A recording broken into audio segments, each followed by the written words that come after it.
Jadi dalam walimah, salah satu dosa yang terjadi adalah ketika seseorang mulai membangga-banggakan, memamerkan hartanya kepada semua orang dengan melakukan kemewahan agar menjadi salah satu prestise dalam pandangan orang banyak bahawa dia adalah orang terpandang, bahawa dia adalah orang kaya, dan itu disesuaikan dengan jabatannya.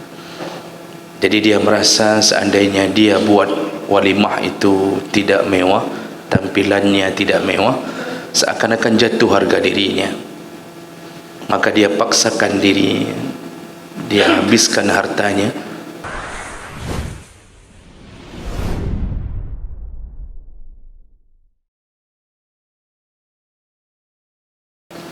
Assalamualaikum warahmatullahi wabarakatuh.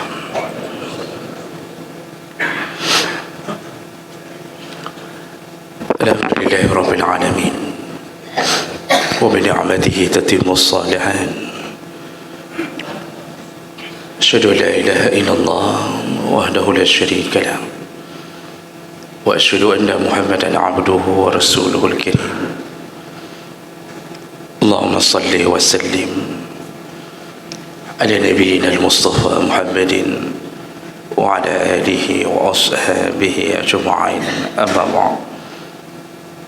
Rabbi shrah li sadri wa yassir li amri wa hlul 'uqdatam min lisani yafqahu qawli.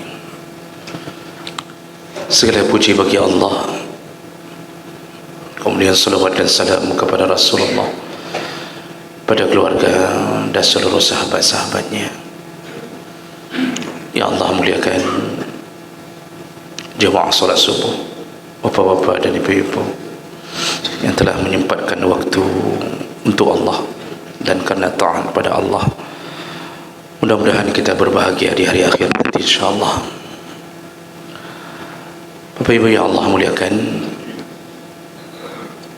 kita akan sambung masih seputar dosa-dosa besar, dan kita sedang memfokuskan pada dosa-dosa sekitar pernikahan, dan termasuklah masalah walimah. Di pertemuan kita yang lalu,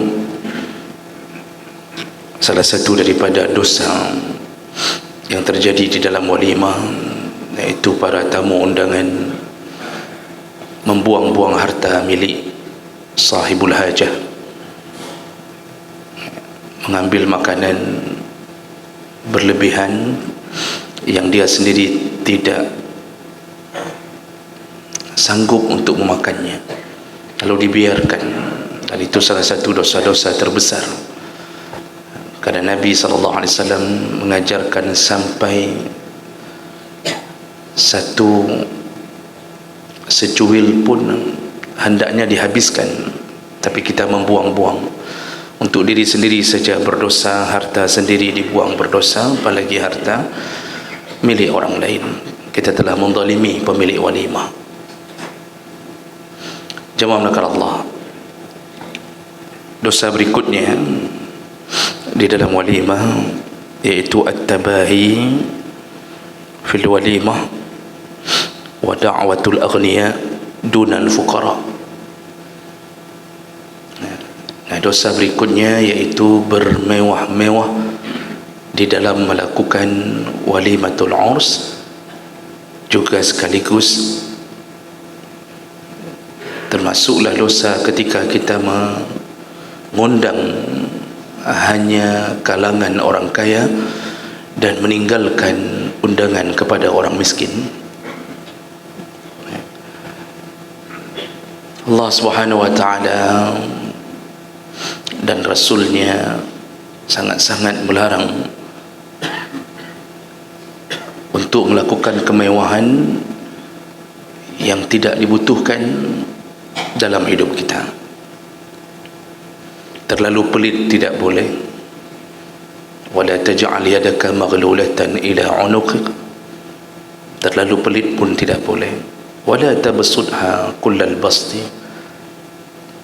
Terlalu foya-foya pun tidak boleh. Terlalu bermewah-mewah pun tidak boleh. Orang banyak bahwa dia adalah orang terpandang, bahwa dia adalah orang kaya, dan itu disesuaikan dengan jabatannya. Jadi dia merasa seandainya dia buat walimah itu tidak mewah, tampilannya tidak mewah, seakan-akan jatuh harga dirinya. Maka dia paksakan diri, dia habiskan hartanya, bahkan harta yang telah disimpannya bertahun-tahun, hanya untuk satu hari, dalam keadaan berbangga-bangga dan ingin menampakkan sayalah.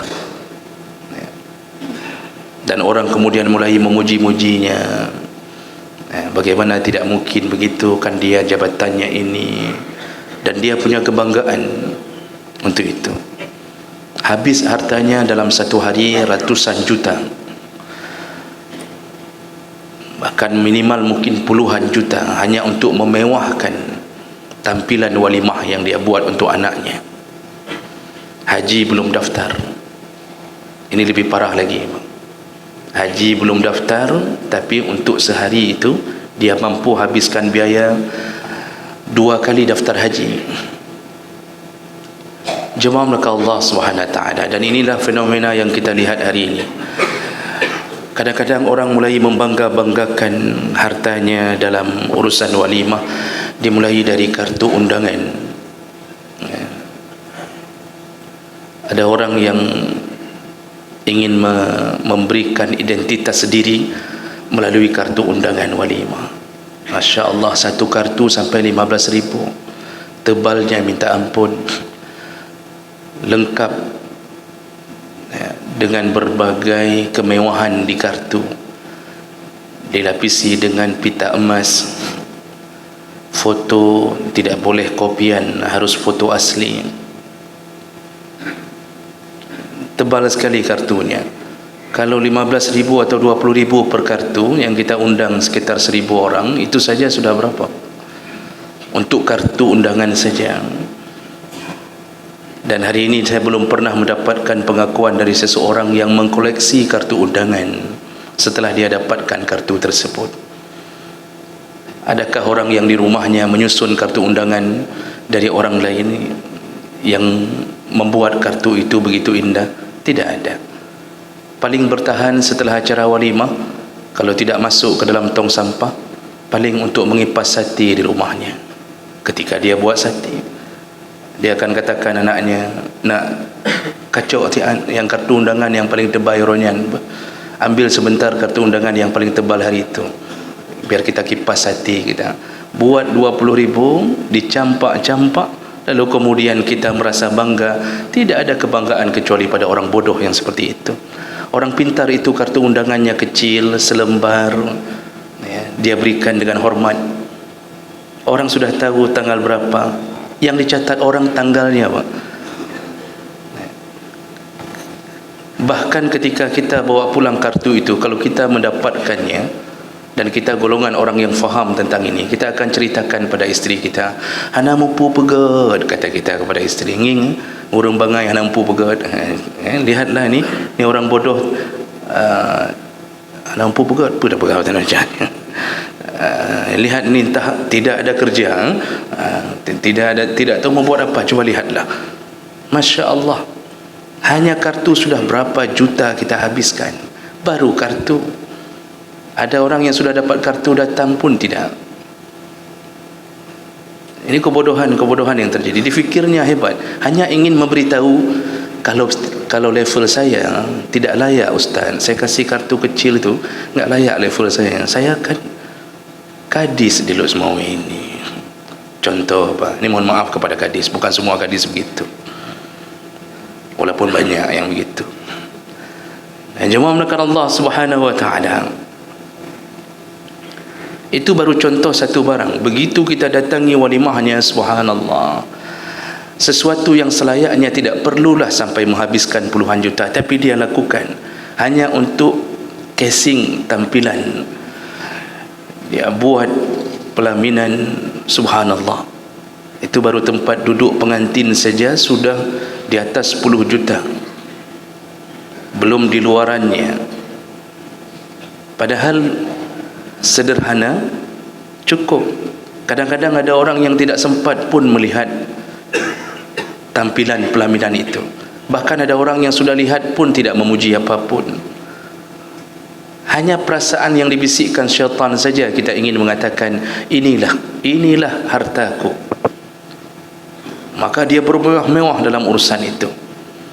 Riasan pengantin untuk anaknya itu tidak boleh level-level 700,000 ke bawah. Harus yang luar biasa sampai 5 jutaan yang kira-kira mata pengantin keluar waktu nampak. BTB anak-anak mata ya. Itu belum lagi dilapisi dengan berbagai macam warna pada pengantin. Merah, kuning, pipi pengantin sudah merah. Bagaikan ikan mulus kena terjang oleh jaring, kata orang Aceh. Lagi muluh ipepok jang. Merah merekah. Na'udzubillah. Padahal salah satu kemungkaran juga yang lain adalah ketika kita ingin menampilkan anak perempuan kita di depan banyak orang dan kita berharapkan puja-puji dari para lelaki yang melihat anak kita.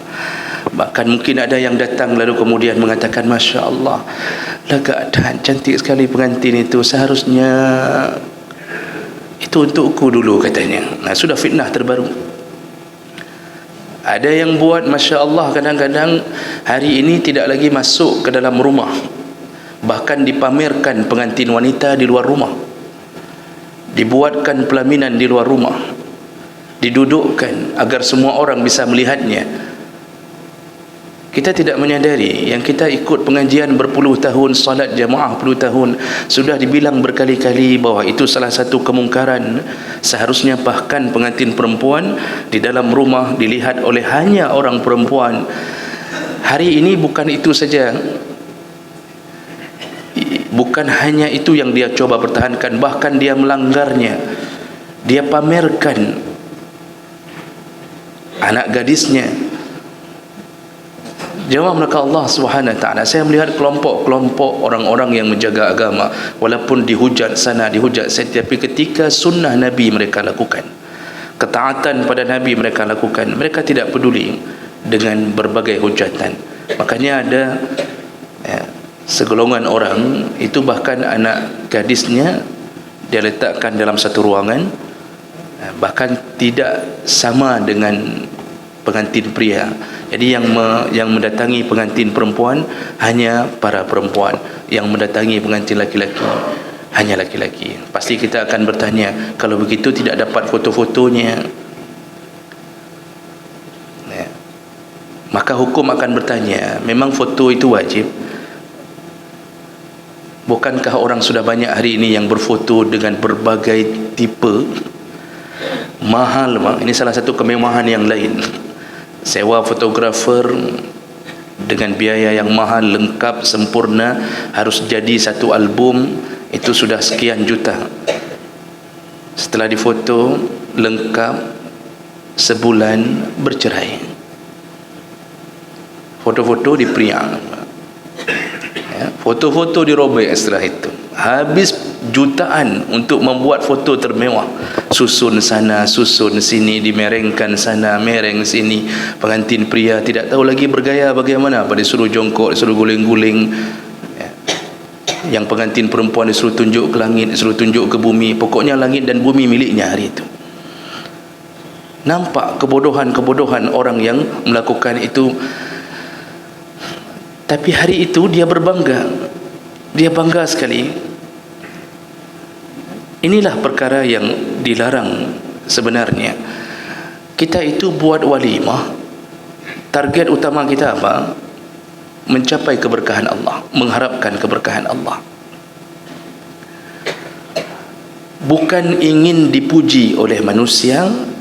Setiap apa yang kita tampilkan seharusnya patronnya, patokannya adalah syariat. Itu yang kita seharusnya berfikir ke situ. Apa yang harus dimewahkan? Makanan.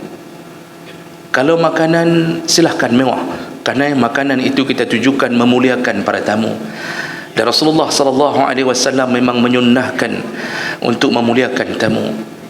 Bahkan termasuk golongan beriman kepada Allah dan hari akhir, orang-orang yang memuliakan tamunya. Man kana yu'minu billahi wal yawmil akhir falyukrim dhaifah. Barang siapa yang beriman kepada Allah dan hari akhir, maka dia, ciri-cirinya, dia berusaha memuliakan tamunya. Memuliakan tamu bagaimana? Apakah dengan pelaminan yang mewah, dengan rias pengantin yang mewah? Tidak. Kadang-kadang ada kemungkaran yang lebih bodoh lagi dilakukan oleh orang walimah. Dia sediakan musik. Musiknya bukan musik biasa, musik gedam-gedum.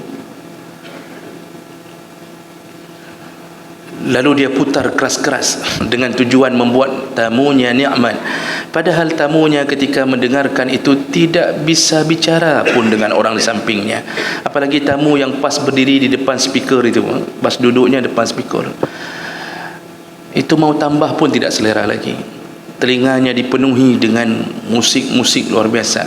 Bertemu dengan teman satu SD, sudah 25 tahun tidak bertemu, bicara pun tidak nyambung. Akhirnya dia mengatakan, ya sudahlah, kita tidak usah berteman lagi. Jemaah melakukan Allah, lihatlah apa yang kita lakukan. Kalau mewah pada makanan, memang bahagian daripada keinginan Allah dan Nabi. Muliakan tamu dengan itu. Ini Masya Allah bangunan besar, kemudian tampilan tenda yang seharusnya ada yang layak, normal, biasa, tapi dia buat harus yang mewah dengan berbagai macam makanan. Engkau turai, ikan surai, tongkol pakai lado, ada telur belah dua pakai lado juga, mi calu temannya, kuah bening yang tampilan mewah sekali, makanan biasa saja. Seharusnya makanan yang harus dia mewahkan. Makanya bersambung dengan dosa kedua tadi, yaitu yang layaknya kita memuliakan tamu dengan makanan. Tapi apa yang terjadi berikutnya? Bersambunglah dosa ketika kita hanya mengundang orang-orang yang kaya saja, lalu kemudian kita meninggalkan orang-orang miskin dalam walimah kita. Dan itu memang disengajakan karena dia tidak ingin diganggu walimahnya oleh orang-orang miskin. Anggapannya kalau yang miskin kita undang, banyak makannya, kecil amplopnya. Kalau orang kaya yang kita undang, besar isi amplopnya, sedikit makannya. Dan dia juga punya kebanggaan, dilihat orang, dia ingin mendengarkan bisik-bisik tetangga mengatakan, ni kanging jame, cuba lihatlah tamunya, Masya Allah, hanya uru-uru raya bandung. Dia ingin mengatakan, dia ingin dengar bahawa lihat tamunya pembesar-pembesar semua. Ada kebanggaan. Lalu dia tinggalkan orang-orang miskin. Rasulullah sallallahu alaihi wasallam menyebutkan dalam hadis riwayat Bukhari, syarru ta'amil walimah, seburuk-buruknya, kata Rasulullah, seburuk-buruknya makanan yang disediakan di dalam walimah, yaitu yud'a biha al-aghniya wa yutrakul fuqara. Dipanggil, diundang hanya golongan orang kaya, lalu ditinggalkannya lah orang miskin. Dia sengaja meninggalkan orang miskin dan ingin bersama dengan orang kaya.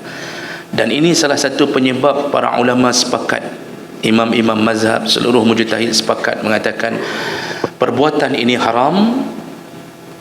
Nabi membencinya, melaknatnya. Dan juga bagi kita yang diundang, ketika kita tahu bahawa orang itu telah melakukan kemungkaran dengan kemewahan yang di luar akal sehat, kemudian kita tahu bahawa dia hanya mengundang orang kaya, walaupun kita salah satu yang diundang, termasuk sahabatnya yang kaya, tapi kita tahu bahawa tidak ada orang miskin yang diundang, maka tidak dibolehkan menghadiri walimah itu, untuk membuat pelajaran baginya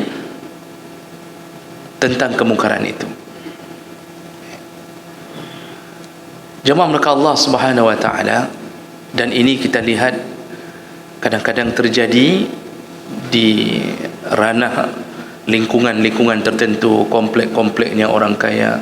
Itu orang miskin hanya lihat dari jauh saja tenda, dan orang miskin kadang-kadang lewat Mereka mencium aroma rendang, mereka cium aroma kuah belangong, tapi mereka tidak bisa mendekatinya.